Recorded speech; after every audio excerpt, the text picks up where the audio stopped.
Me and my crazy hair, right? Good news is, I found my inline trolley hat. And it will kind of keep everything in control. So that's nice. It's got an elastic, whatever. You see what I'm saying? I got this while working there. It's supposed to be a uniform hat, but I never liked it as a uniform hat. I always had a conductor's hat. Anyway, hold on. Contact.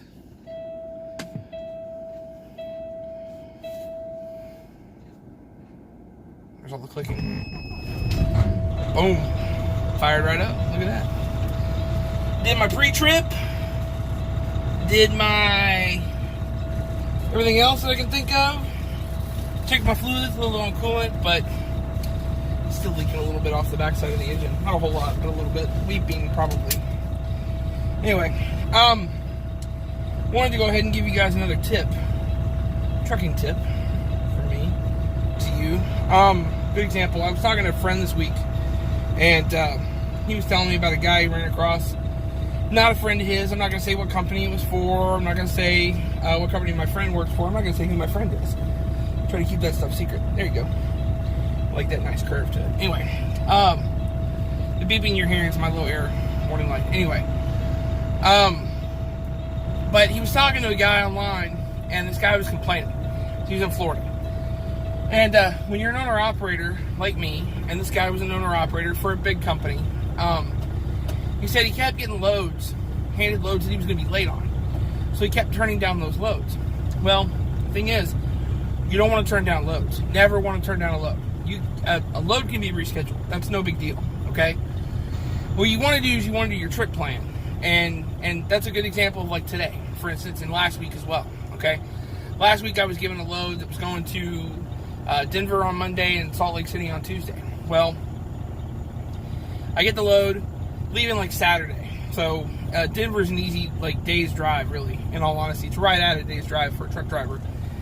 So it wasn't going to be a problem with me getting to Denver. I actually picked it up Saturday, went to Amarillo that night, and then went on from there. But I got the load, I did a trip plan, and I checked the weather. The weather said it was going to snow on Monday in Denver, which you guys have seen that, you've seen that video by now.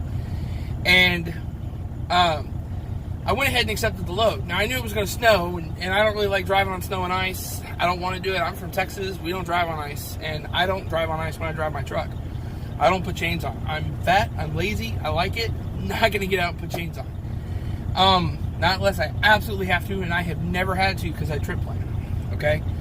So, the thing is, I took the load, I called the dispatcher, and I told him point blank. I said, look, it's going to snow in Denver on Monday. That's probably going to slow me down.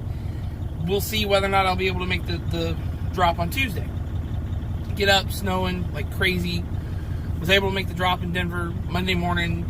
Decided instead of going back to the truck stop and sitting it out to wait and see what happened, I would just go ahead and go on at least to Cheyenne. And got to Cheyenne, and from there I went on up and over the mountain to Evanston, Wyoming. So, and that's the thing. And then this trip is a good example as well. This trip's going from the Dallas area to Albuquerque, and then from Albuquerque to Salt Lake City. So I checked the weather again. Sure enough, there's more winter weather coming. So I call him back. I say, look, I don't have a problem taking the load. I'm willing to do it, but there's winter weather coming to that area that I'm going to, and there's a possibility I could be late. And he goes, okay, just so long as you're keeping me up to date and everything, I'm okay with that. So, and that's the thing I'm going to tell you. If you're an owner-operator and you're sitting and you get a load and you're like, oh no, I'm going to be late. I can't take this. Like, I'm going to be late and it's going to be a penalty. It's not going to be a penalty. I have never been late enough to where I had a penalty. Matter of fact, and a good example of that is when I broke down in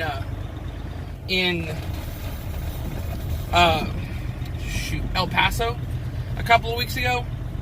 I was 2 or 3 days late getting that load to Houston, and there was no penalty for that. They just rescheduled it. I got full price for the load, even though I was late. So sometimes, yeah, you're going to get a shipper or a receiver that's going to go, well, or a broker that's going to go, well, we need to get a little money back on this because it was late or something like that. And you might have to give a little bit back, but if you got a good dispatcher, you got a good company you're running for, then generally speaking, it's not going to be a problem. So don't ever turn down loads. Take a load. inform them if you're going to be late. Tell them you're going to be late. If there's winter weather coming, tell them there's winter weather coming. It may slow you down. Okay. A load can be rescheduled, and you can still get paid for it just the same. All right. That's it. Y'all keep the shiny side up. See you down the road. I'm going to get the heck out of here and get on the road, because I'd like to at least get to Amarillo. See you later.